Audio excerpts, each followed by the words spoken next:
सेवनम अर्चनम वंदनम दास्यम सख्यम आत्मनिवेदनम। नवधा भक्ति में प्रथम भक्ति है सुनना। प्रथम भगति संतन कर संगा। प्रथम भगति संतन कर संगा। प्रथम भगति संतन कर संगा।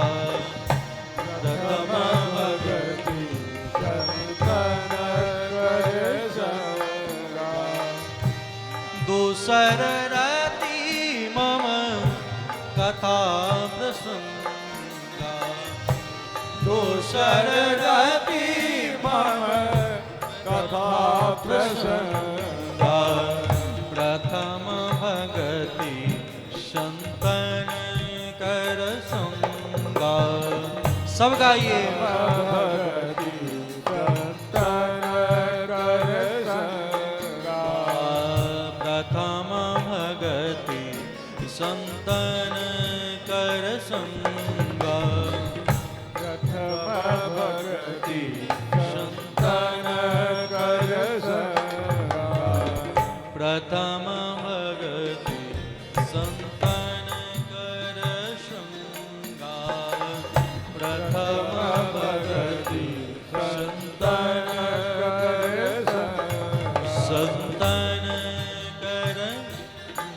संतन कर संतन कर संतन कर।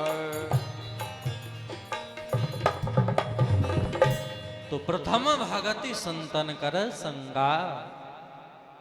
भगवान की लीला कथा श्रवण करने के लिए पहले तो साधु संग सब शास्त्र कय। लव मात्र साधु संगे सब सिद्धि है। संत महाजनों का अगर अनेक मात्र भी संग अगर प्राप्त हो जाए तो निश्चित करके भगवान की प्राप्ति हो सकती है। इसीलिए श्री शौनक जी महाराज ने श्री सूत जी महाराज के पाद पद्मों में वंदन किया है और प्रश्न कर रहे हैं अपने वचनामृत से हम सबको पवित्र कर दीजिए। प्रश्न क्या है? भक्ति ज्ञान विराग आप तो ध्यान दें।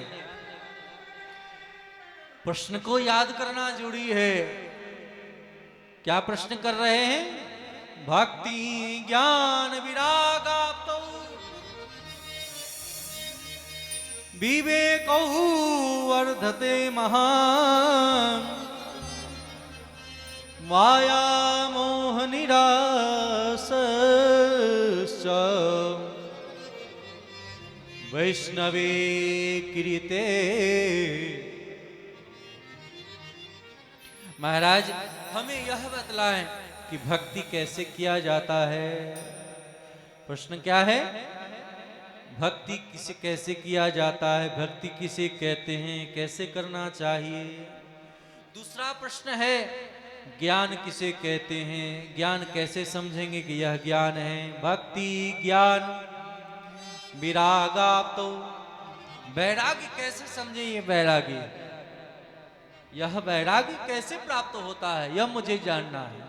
भक्ति मुझे जानना है, व्यक्ति कैसे करना चाहिए। ज्ञान जानने का प्रयास कर रहे हैं। ज्ञान कैसे होता है और वैराग्य कैसे होता है, विवेक कैसे होता है। और आप जो देखते हैं संत मुनि महात्माओं के मन में कि माया मोह नहीं व्याप्त। संसारी जन दिन रात माया मोह में पड़े रहते कि नहीं पड़े रहते। लेकिन ये मुनि महात्मा ये संत कौन ऐसा साधन करते हैं कि इनके मन में माया मोह नहीं होती। इन माया मोह से छुटकारा के लिए क्या किया जाए वह मुझे श्रवण कराएं।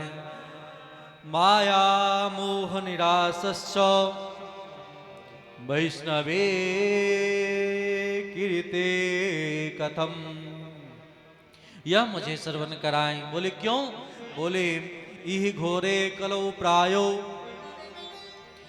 जीवश्चासुरतां गतः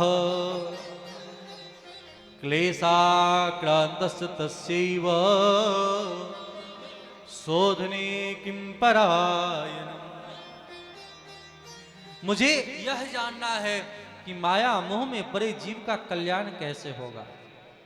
कलयुग चल रहा है और कलयुग के प्रभाव के कारण जीवों का स्वभाव किनके समान हो गया?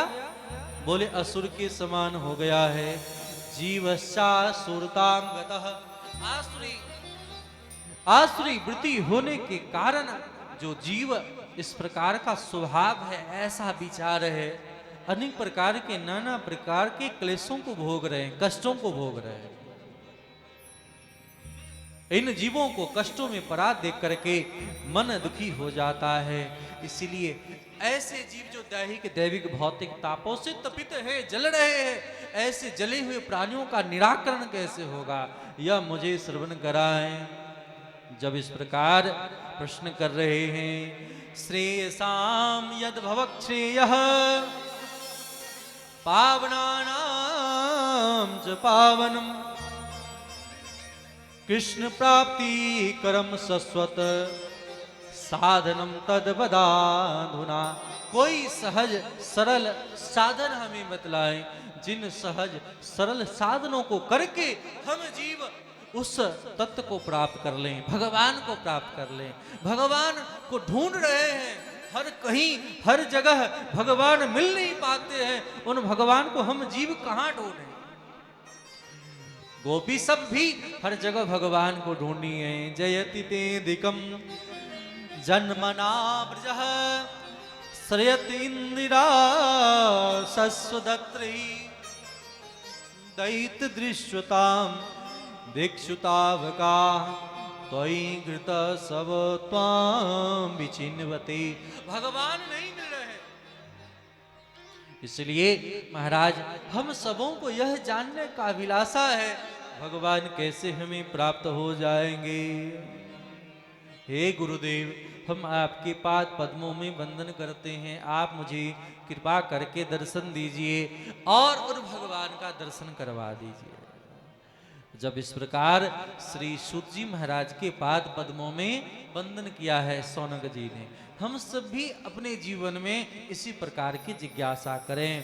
भक्ति, ज्ञान, वैराग्य, विवेक ये कैसे प्राप्त होगा? और जब यह प्राप्त होगा नहीं तो भगवान के सन्निकट हम जीव कैसे जा पाए? क्योंकि जब तक सीढ़ी पर नहीं चढ़ेंगे तो भगवान का दर्शन होगा। जब आप नीचे से ऊपर चढ़ करके जाएंगे सीढ़ियों से, तभी तो बालाजी महाराज का दर्शन होगा, तभी तो राघवेंद्र सरकार का दर्शन होगा, तभी तो मां जगदम्बिका का दर्शन होगा, तभी तो श्यामचंद्र राधा रानी का दर्शन होगा। कि नहीं, ऊपर चढ़ना ही पड़ता है। और वैसे भी अपने सनातन धर्म में जितने देवी देवता हैं प्रायः पहाड़ों पर ही तो होते हैं कि नहीं? चाहे आप बद्रीनाथ चले जाएं, केदारनाथ चले, गंगोत्री यमुनोत्री जाएं, चाहे वैष्णो देवी जाएं, चिंतपूर्णी जाएं कि नहीं, नैना देवी का दर्शन करने जाएं, कहीं भी आप जाओ कहीं न कहीं ऊंचा तो चढ़ना ही होता है। उसी प्रकार अगर भगवान को पाना है तो अपने जीवन में इस प्रकार के सद्गुणों को, सद्विचारों को अपने जीवन में प्रकट करें। ये सद्विचार, ये सत्कर्म ही एक एक पौदान हम सबों को ऊपर उठाएगा और हम भगवान का दर्शन कर पाएंगे। इसी बात को हम आप सब कथा सत्संग के माध्यम से सुन चुके हैं। कविकुल चूड़ामणि संत प्रवर श्री तुलसीदास जी महाराज जब काशी में गंगा के इस 80 घाट पर विराजमान होते और प्रत्येक दिन मलमूत्र त्याग करने के लिए गंगा के उस पार जाया करते थे।